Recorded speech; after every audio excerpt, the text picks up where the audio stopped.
Bonjour Monseigneur, bonjour Père Raphaël, bonjour Père Philippe. Donc on a la joie de vous accueillir ici à Turin. Merci Monseigneur d'avoir quitté vos nombreuses responsabilités et missions pour nous accompagner pendant ce rassemblement.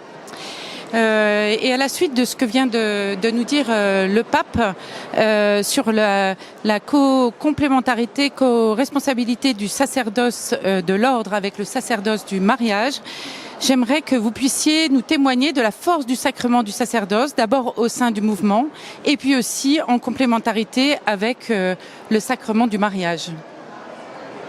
Qui veut commencer à témoigner ? Alors la grâce des équipes Notre-Dame depuis plusieurs décennies maintenant, c'est de permettre à des couples de vivre en profondeur le sacrement de mariage, comme non seulement l'officialisation religieuse de leur amour mutuel, mais la grâce d'être signe par toute leur vie, par leur amour, de l'amour du Christ pour l'Église et pour l'humanité tout entière. Et depuis le commencement, le Père Caffarel a souhaité que les couples soient accompagnés par des conseillers spirituels, principalement des prêtres, pour les aider à enraciner dans le mystère du Christ, présent sacramentellement au cœur de son Église, leur vie d'époux, témoins de l'Évangile dans le monde de ce temps. C'est une grâce pour les couples de pouvoir cheminer avec des prêtres, c'est une grâce pour les prêtres de pouvoir cheminer avec des couples, et de faire dans les équipes l'expérience de la fraternité baptismale qui nous unit tous, prêtres, évêques, diacres, religieux, fidèles laïcs, mariés ou non. C'est une grâce de faire cette expérience de fraternité baptismale, mais aussi de renvoyer les prêtres à ce qu'ils ont à donner au nom du sacrement reçu, c'est-à-dire le lien toujours premier au Christ qui nous appelle, qui nous transforme, qui nous envoie.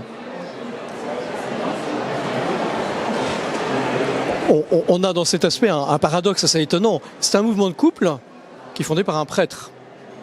Mais dès le point de départ, le Père Caffarel a l'intuition d'une véritable complémentarité. Dans l'exercice du gouvernement, il tient à ce que ce soit les couples. Et ça, c'est assez unique d'ailleurs, puisque c'est hommes et femmes, les deux conjoints ensemble qui sont responsables, et pas seulement l'un ou l'autre. Ce sont vraiment les deux qui portent à tous les niveaux du mouvement cette dimension de croissance, d'accompagnement, de la sainteté de chacun des couples. Il y a 160 000 équipiers aujourd'hui, c'est vraiment quelque chose d'universel. Alors, comment s'insère le conseiller spirituel ? Eh bien, il est là pour conclure comme une alliance au sein de l'équipe. Et l'alliance, elle a deux parties. Les couples s'engagent à porter le ministère de leur conseiller spirituel et réciproquement. Le Père Caffarel, au début de la fondation du mouvement, voulait que ça s'incarne. Il disait, tous les jours, les équipiers s'engagent à prier pour leur conseiller spirituel et le conseiller spirituel s'engage à prier pour chacun des couples à la messe.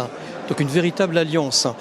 Et on a quelque chose, avant même le concile, me semble-t-il, qui est tout à fait impressionnant. Le cardinal Sugy parlera de prophète dans la figure du Père Caffarel, parce qu'il a l'intuition de l'incroyable fécondité de cette complémentarité donc entre sacrement de l'ordre et sacrement du mariage. Alors là, c'est pas sans difficulté, parce qu'aujourd'hui, eh bien, il y a moins de prêtres.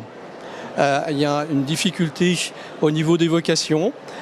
Mais ça reste un défi pour nous, qui est que même dans le cas où une équipe n'a pas la possibilité d'avoir un conseiller spirituel, c'est-à-dire prêtre, qui est présent à chacune des réunions, eh bien ce qu'on veut promouvoir, c'est une forme de parrainage, une fois par trimestre. L'équipe qui va voir un prêtre qui est comme en quelque sorte le parrain, et puis un laïc, ça peut être une sœur, ça peut être un diacre, qui a une mission d'accompagnement spirituel. Mais donc nous distinguons trois éléments: le sacrement du mariage, l'accompagnement spirituel, et puis ce qui est réductible au sacrement de l'ordre, le prêtre rend présent le Christ.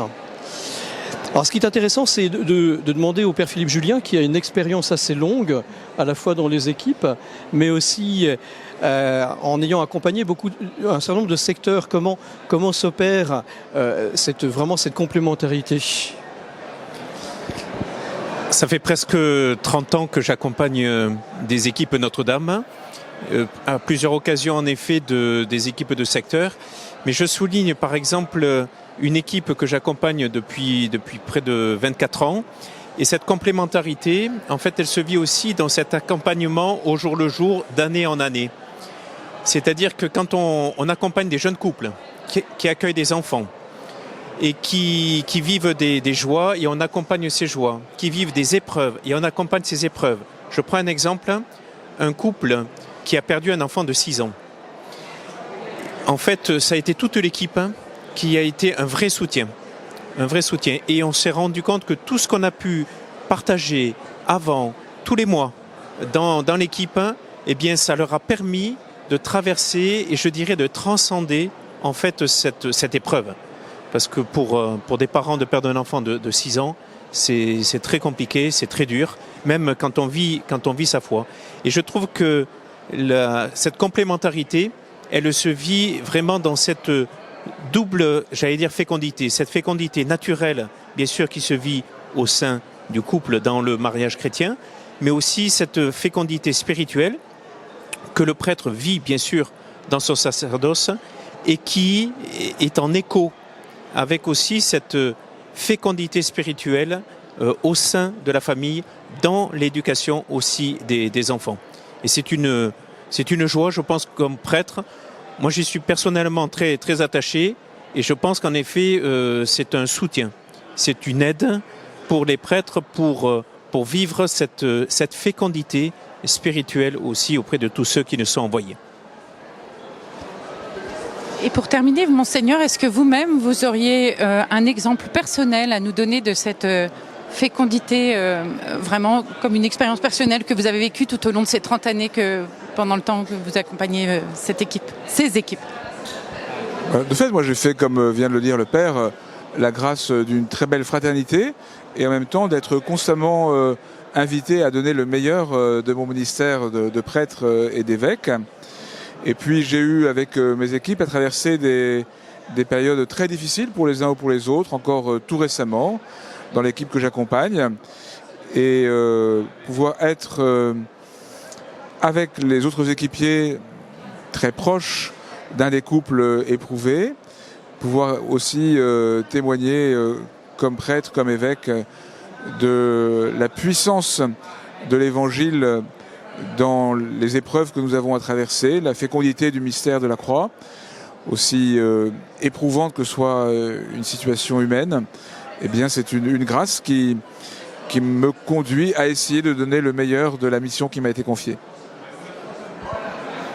Eh bien, merci Monseigneur, merci Père Raphaël et merci Père Philippe pour votre présence auprès de nous, les couples, parce qu'on a vraiment besoin de cette complémentarité pour cheminer avec le Seigneur. Merci.